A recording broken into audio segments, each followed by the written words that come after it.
Bem-vindos, queridos alunos, queridas alunas, em nome do Pai, e do Filho, e do Espírito Santo. Amém. Ave Maria, cheia de graça, o Senhor é convosco. Bendita sois vós entre as mulheres, e bendito é o fruto do vosso ventre, Jesus. Santa Maria, Mãe de Deus, rogai por nós, pecadores, agora e na hora de nossa morte. Amém. Em nome do Pai, do Filho e do Espírito Santo. Amém. Então, hoje nós iniciamos a quarta aula de Fundamentos Pedagógicos e vamos ter também um encontro pelo aplicativo para tirar algumas dúvidas, conversarmos um pouquinho, trocarmos ideias, não é? Mas a aula da semana vai gravada para vocês. Nós já vimos, não é, nas aulas anteriores, que a educação é um processo de toda a vida e missão de todos nós. Não somente dos professores, muitas vezes quando pensamos em educação, falamos, mas eu não trabalho em colégio, eu não tenho nada a ver com educação. Não, vimos que a educação é um processo que envolve a todo ser humano, né? Tanto na sua recepção como na missão de educar também. Vejamos então hoje quais são os fundamentos da educação definidos pela Igreja e pela CNBB para a Igreja no Brasil. A Igreja no Brasil tem uma visão de educação na dimensão cristã fundamentada em uma concepção do ser humano, da cultura e da sociedade e da história, em que a pessoa, em que o ser humano assume um valor inquestionável. E a sociedade é pensada numa perspectiva de igualdade, justiça e solidariedade. Isso nos diz o documento 47 da CNBB. Então, a pessoa humana é colocada, o ser humano é colocado acima de qualquer valor dentro de uma sociedade que visa viver em fraternidade e solidariedade. Esta é a visão da educação de acordo com os princípios comuns e ditada pela CNBB. Então, não tem valor superior ao ser humano a economia, por exemplo, a política ou outra questão, o trabalho, não. Quem é valorizado em primeiro lugar na visão da educação cristã é a pessoa humana, para viver em sociedade, uma sociedade justa, fraterna e solidária. Para isso, devemos educar todos os homens e mulheres. Desde 75, o Papa Paulo VI, na Evangelii Nuntiandi, destacava a importância da educação para a evangelização, dentre as várias atividades humanas. E o Papa Paulo VI falava o seguinte: o campo próprio da atividade evangelizadora é o mesmo mundo vasto e complicado da política, da realidade social, da economia e ainda outras realidades abertas à evangelização, como sejam o amor, a família, a educação das crianças e dos adolescentes, o trabalho profissional e o sofrimento humano. Também o Papa João Paulo II, em 1998, ele nos apresenta na encíclica Fides et Ratio, ele fala o seguinte, que a fé e a razão constituem como que duas asas pelas quais o espírito humano se eleva para a contemplação da verdade, a fé e a razão.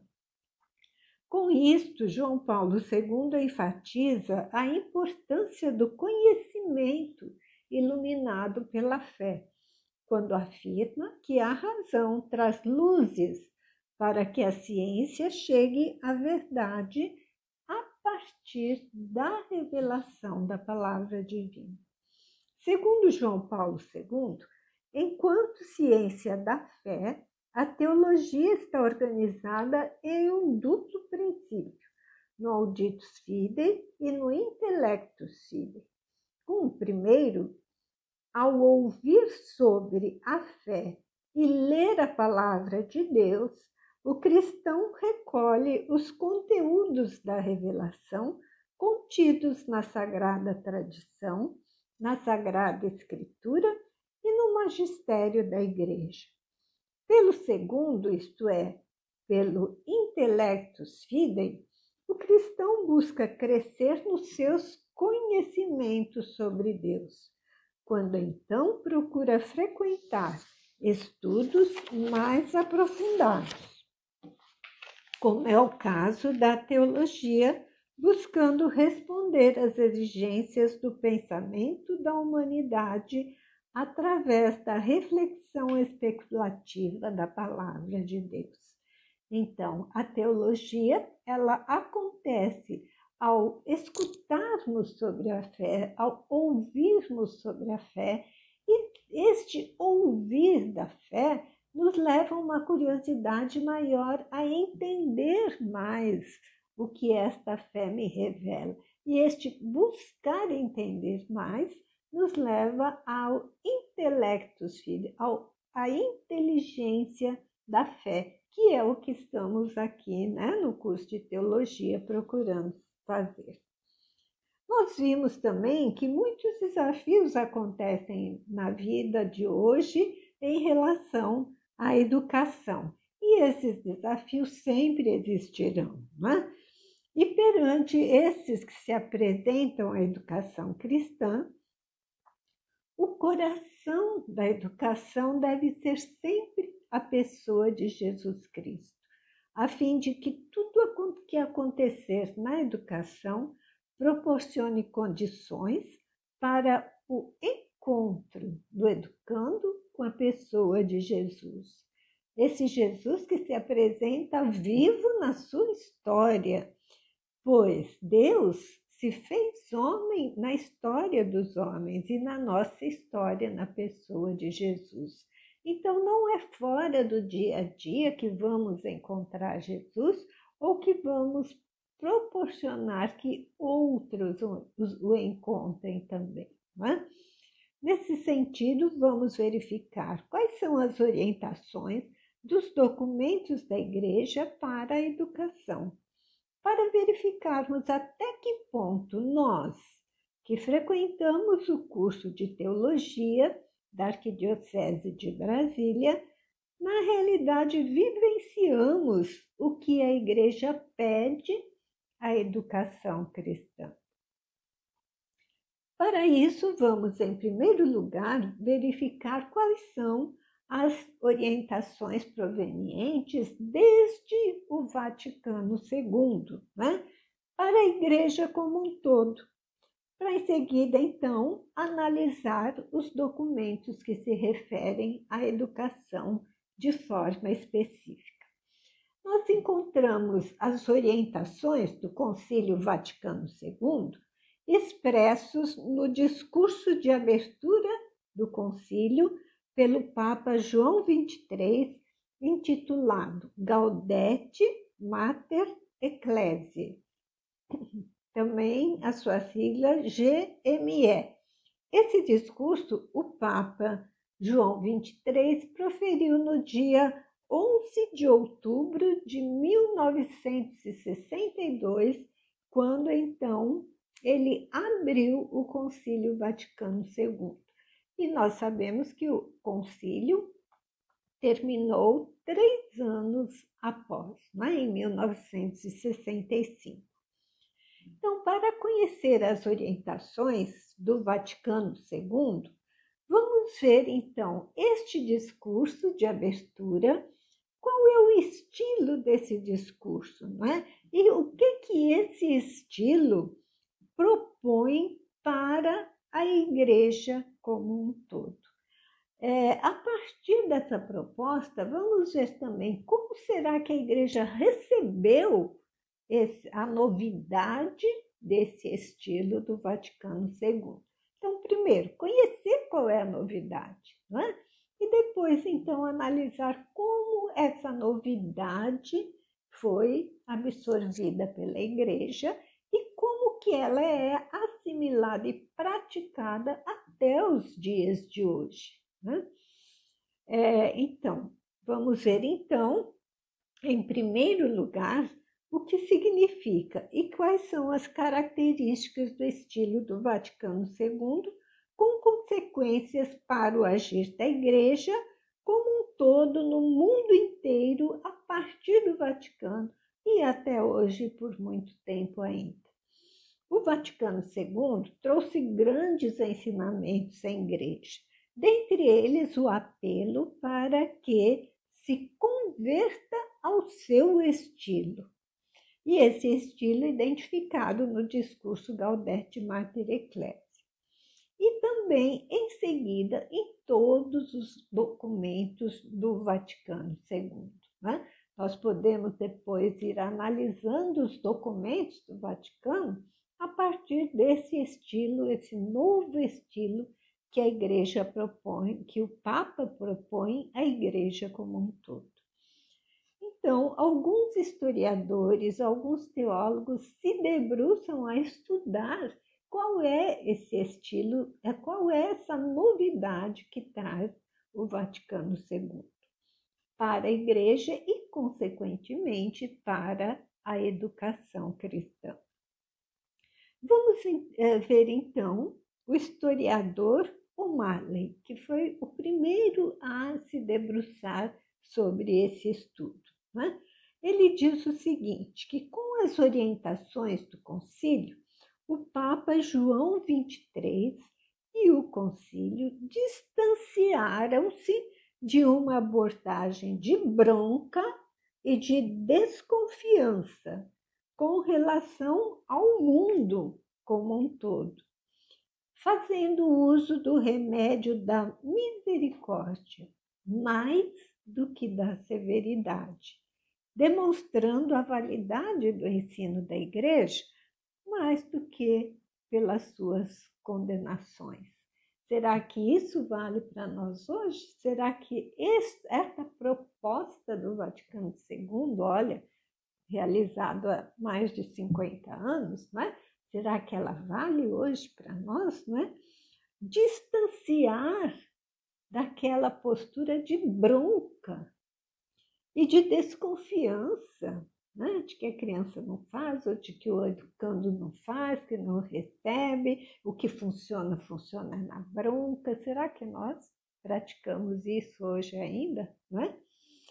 E usar mais o remédio, olha só que termo que o Papa usa, o remédio, o que cura, né? O que dá saúde é a misericórdia, mais do que a severidade. Olha só essa frase do discurso, né? de João 23 já traz tudo para o nosso caminhar, né? E demonstrar a validez da doutrina, mais pela sua validade hoje, pela sua aplicação no dia a dia, do que pelas suas condenações. Olha que lindo que o Papa coloca para o concílio e coloca para hoje na nossa prática. Então, segundo O'Malley, mesmo não usando diretamente a palavra reconciliação, fica claro em suas orientações que o Papa João XXIII, na abertura do concílio, falava na Igreja reconciliar-se com um passado de sentenças condenatórias que ela utilizava até então. Para O'Malley, a reconciliação exigida pelo concílio, a Igreja dirige-se a quem? Não não somente aos membros da igreja, mas a toda a humanidade. Então, tanto a igreja reconciliar-se com a humanidade, como buscar com que a humanidade se reconcilie com a igreja. Essa foi a proposta do estilo de João 23. O estilo do concílio retratava o quê? O estilo do próprio Papa, que tinha o lema de buscar sempre a paz, né? Para João 23, era o momento de a igreja reconciliar-se com a humanidade. E foi para isto que o Papa convocou o concílio.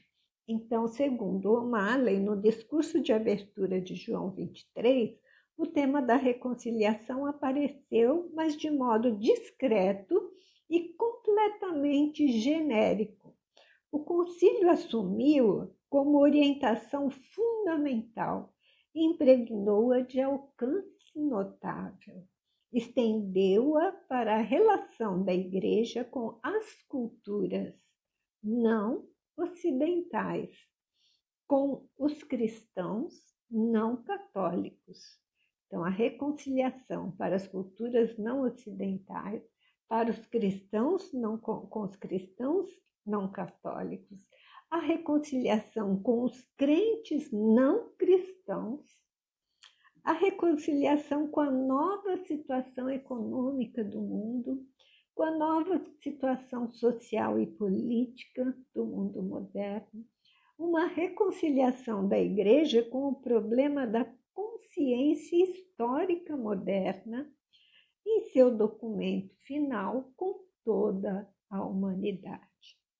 A reconciliação é uma resposta à situação de crise do catolicismo em que a igreja vinha atravessando, segundo O'Malley, apontada nos documentos do concílio como uma nova era. Então, o concílio espera uma nova era de abertura da igreja para com a humanidade. Assim, ao afirmar que as alegrias e as esperanças, as tristezas e as angústias dos homens de hoje, sobretudo dos pobres e de todos aqueles que sofrem, são também as alegrias e as esperanças, as tristezas e as angústias dos discípulos de Cristo.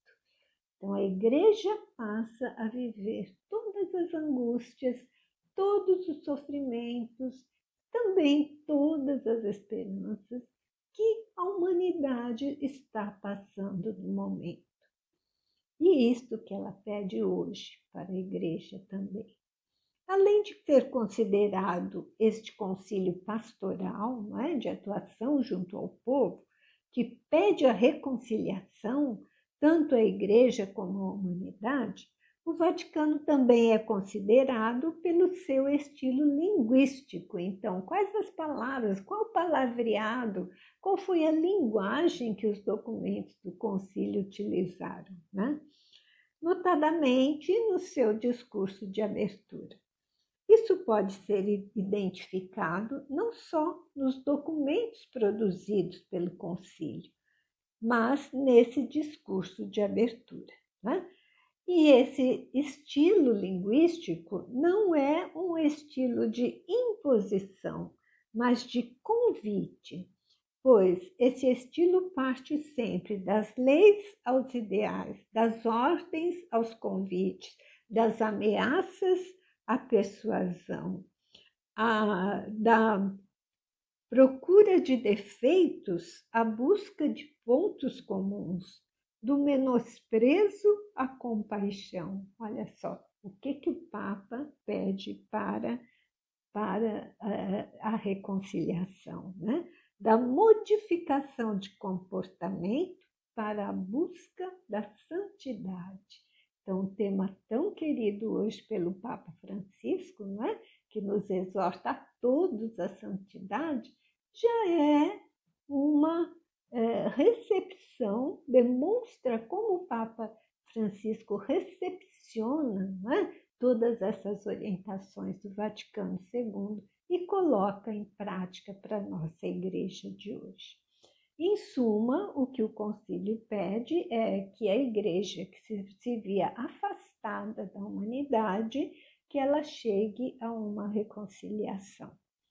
Em resumo, na visão de O'Malley, a missão do Concílio Vaticano II, expressa nas palavras do Papa João XXIII no discurso de abertura, é a de mostrar que a igreja é mãe amorosa de todos, benigna, paciente, cheia de misericórdia e bondade.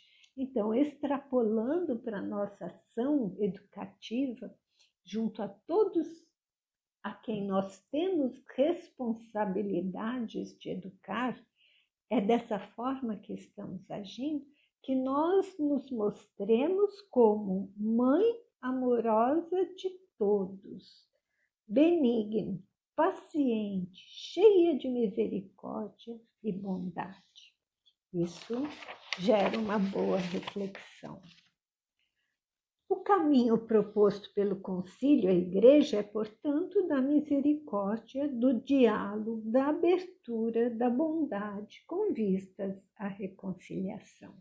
Será que quando nos deparamos com alguém diferente de nós, com alguém com pensamento diverso, com uma postura, um modo de agir diverso do nosso, ou diverso do que nós gostaríamos que ele tivesse, será que temos abertura para essa reconciliação? Para agir como mãe benigna e misericordiosa? Por sua vez, o estilo do concílio, que pede reconciliação à igreja com a humanidade, implica conversão e é um caminho de santidade. Diante desta proposta, fundada no amor e na misericórdia, o teólogo jesuíta Padre César Alves apresenta que a experiência de conversão traz consigo a oportunidade de a Igreja Católica lançar um olhar atento ao passado, com o propósito de voltar às fontes. Para Alves, voltar às fontes é tirar do tesouro coisas novas e coisas antigas. Com isso, Alves aponta que a conversão desejada pelo concílio destina-se a toda a igreja, ou seja, a todo o povo de Deus, igreja e humanidade toda, para verificar o que foi bom entre eles, né?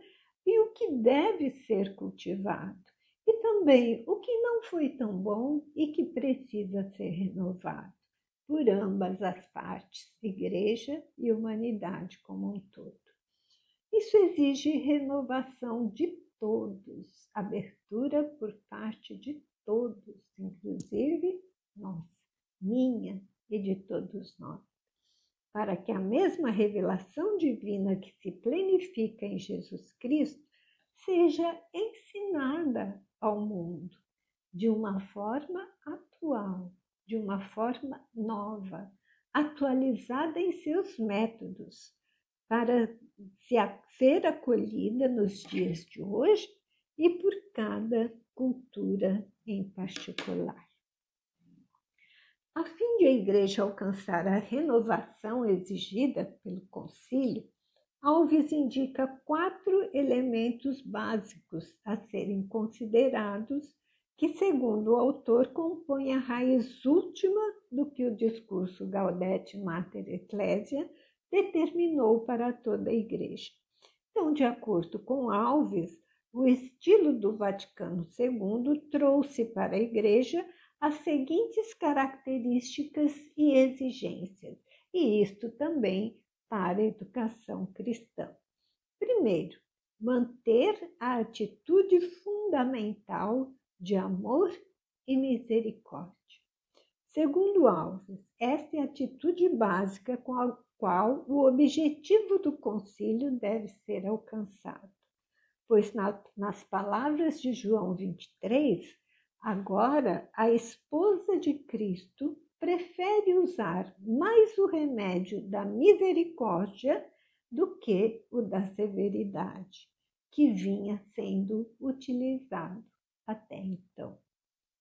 Segundo, a igreja e a educação devem abraçar as realidades dos dias de hoje. Olha só, gente, abraçar. E abraçar envolve carinho.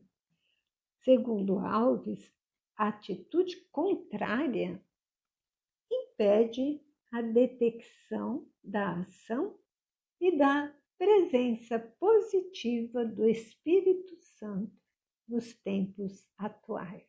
Se recusamos as situações da realidade, deixamos de ver as ações do Espírito Santo, né?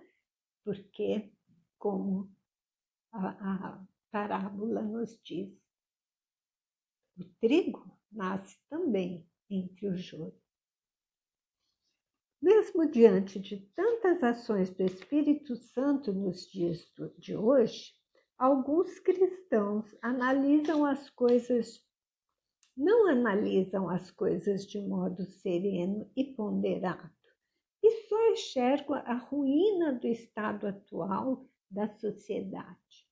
Diz João 23, devemos discordar desses profetas da desventura. Olha, eles chamam de profetas da desventura, esses que só veem coisa ruim, que anunciam acontecimentos sempre infautos, como se estivesse iminente o fim do mundo.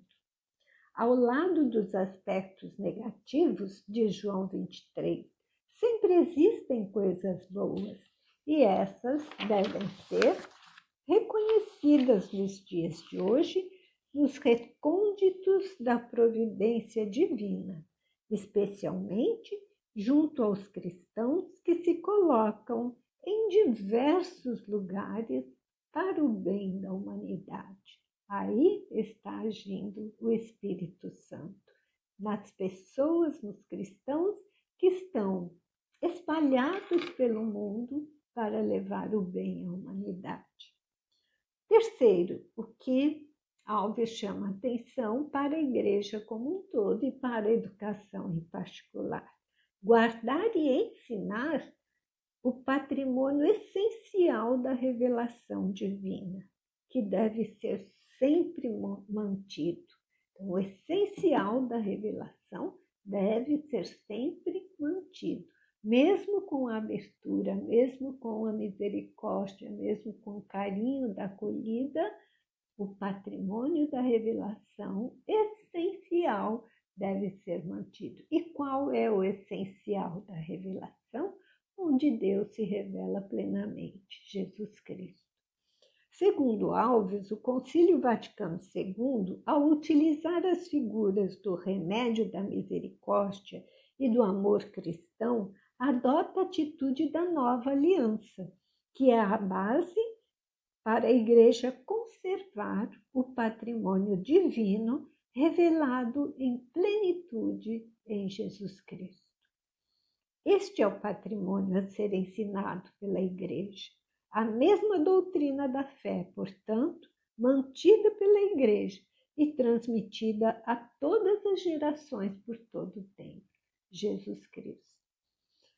Quarto, manter o patrimônio da doutrina, porém renovar a forma de expor esse patrimônio da fé, de maneira que esta transmissão da fé seja adequada aos dias atuais e às mais diferentes culturas, não somente a cultura ocidental, onde o cristianismo se desenvolveu e estabeleceu suas normas, né? Mas ter a possibilidade de divulgá-lo nas mais diferentes culturas. O que o concílio exige é, portanto, a renovação nos métodos de se transmitir a doutrina da fé, nos métodos de se ensinar a doutrina. Pois para João 23, o que mais importa é o seguinte, que o depósito sagrado da doutrina cristã seja guardado, mas que seja ensinado de forma mais eficaz. Assim, o estilo do concílio, a partir do discurso Gaudete Mater Ecclesia, se resume no caminho traçado para a Igreja, marcado pela misericórdia, na busca do Espírito Santo nos sinais dos tempos, para a manutenção do depósito da fé e a transmissão desta fé de forma eficaz para a transformação da humanidade pela vivência dos princípios cristãos. E nos dias de hoje? A partir do Vaticano II, a exortação apostólica Evangelii Nuntiandi de Paulo VI, em 1975, ela tinha por objetivo tornar a Igreja mais apta a anunciar o Evangelho à humanidade do século XX. Então, como o Papa pediu, como o Papa João XXIII pediu, tornar este anúncio mais apto à humanidade do nosso século XX e século XXI agora. Perante a necessidade de adequação da educação da fé às necessidades dos dias atuais, Paulo VI destaca a dificuldade de se articular o conteúdo essencial da educação da fé a uma forma oportuna de transmissão, alertando ao mesmo tempo a importância da unidade entre as igrejas particulares com a Igreja Universal. Então, Paulo VI fala que não é fácil, manter o conteúdo essencial da fé e transmitir de forma adaptada aos nossos dias. E ele diz, então, que a solução para isso será a união entre as igrejas particulares, em todas as arquidioceses, e das diversas arquidioceses no mundo todo, com a Igreja de Roma, com o Papa. Então, vamos ver o que diz Paulo VI. O problema é, sem dúvida, muito delicado. A evangelização perderia algo de sua força e da sua eficácia se ela, porventura, não tomasse em consideração o povo concreto a quem ela se dirige. De outro lado, a evangelização correria o risco de perder a sua alma e de se esvaecer se fosse despojada do seu conteúdo, sob o pretexto de a traduzir melhor. Então, só uma igreja que conserva a consciência da sua universalidade pode ter uma mensagem capaz de ser entendida por todos. As dificuldades consistem, portanto, na distinção entre o que é conteúdo essencial da fé, que nós devemos transmitir. Então, para o estudo dirigido desta semana, vocês vão fazer uma resenha ou um resumo crítico sobre o discurso de abertura do Concílio Vaticano II, feito pelo Papa João XXIII. E segue também um modelinho para vocês preencherem para fazer a resenha. Bons estudos. Manter e transmitir. E quais são os seus elementos secundários? Já que, segundo Paulo VI, a sua apresentação depende fortemente das circunstâncias que se diversificam, por exemplo, nas variadas culturas do mundo. Como diz o ditado popular, perdem